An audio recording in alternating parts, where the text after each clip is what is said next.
La lecture du PLFSS, du projet de PLFSS montre que la dette est devenue une des modalités normales et pérennes désormais de financement de la protection sociale. Seule l'Espagne en Europe présente une situation similaire sur la durée.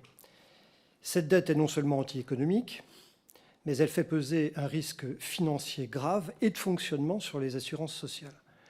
D'ailleurs, le risque en matière de santé se réalise déjà, puisque vous connaissez tous des exemples de Français qui malheureusement ne peuvent pas correctement se faire soigner. Le risque se réalise déjà.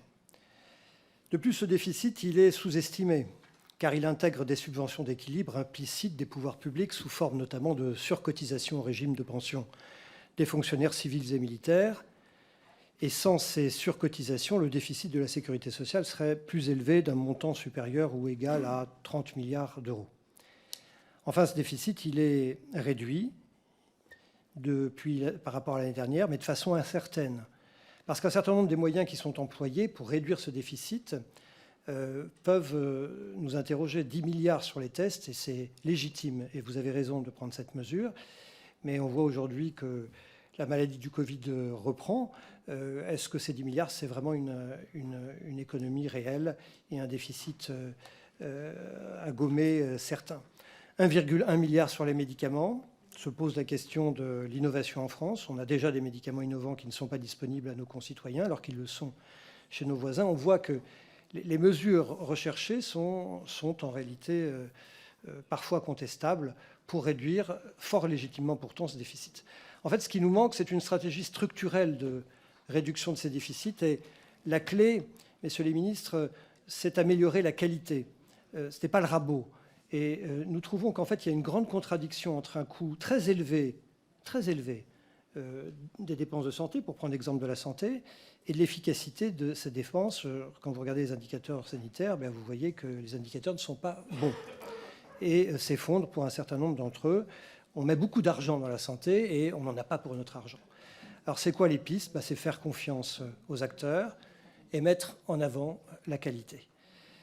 Est-ce que vous ne croyez pas qu'il faudrait une stratégie, par exemple, je viens de parler du Covid, pour la prise en charge des Covid longs, qui aujourd'hui sont un peu dans la nature, pour aller chercher tous ces cancers qui n'ont pas été correctement diagnostiqués et traités? Est-ce qu'il ne faudrait pas que l'argent aille aux soins?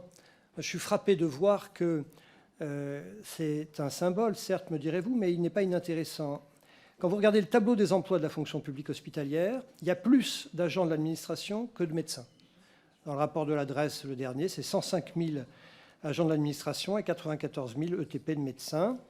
Mais les libéraux peuvent vous le dire pareil, ils sont surchargés d'embêtements, je vais le dire comme ça poliment, administratifs et de complications. Il faut leur faciliter la vie. Je suis d'accord avec vous, il faut faire mieux travailler la ville et l'hôpital et le médico-social, la ville et le médico-social. Il faut que les acteurs travaillent mieux, mais comment on fait? Ça ne peut pas être simplement, comme on l'a dit, d'augmenter les capacités de vaccination par eux-mêmes des infirmiers et des pharmaciens. Il faut aller plus loin, peut-être les prescriptions infirmières. Enfin, la prévention, vous avez raison de dire que c'est important, mais c'est une chose de le dire, il faut le faire. Moi, je pense que l'eau qu'on boit, l'air qu'on respire, l'alimentation qu'on mange, c'est aussi de la prévention. Le travail de nuit des soignants qu'il faut revaloriser. Voilà, Monsieur le Ministre, vous avez remercié à fort juste titre les hommes et les femmes qui ont fait ce PLFSS, et je les remercie aussi.